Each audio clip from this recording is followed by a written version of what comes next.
আছেন যে বাহিরে যারা কাজ করে মানে ফ্রি ভিসার লোকেরা এবং যারা এই চিন্তাগুলা করে বেশিরভাগই হচ্ছে যারা কোম্পানিতে চাকরি করেন আপনার ১২০০, ১১০০, ৮০০ খুব অল্প বেতনে।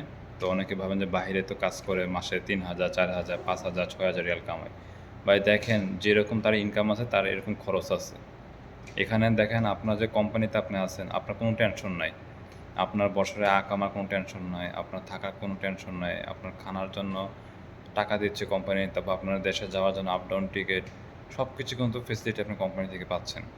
আর যদি বাইরে এসে কাজ করেন আপনি টাকা ইনকাম করবেন ঠিকই, বাট এখানে সব কিছু কিন্তু আপনার নিজের খরচ।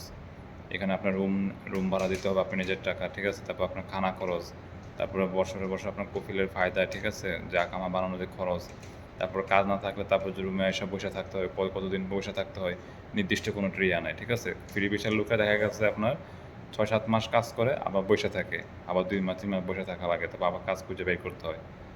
তো যারা আপনারা কোম্পানিতে আছেন আমি মনে করি আপনাদের বেতন অল্প হইলেও আপনারা শান্তিতে আছেন।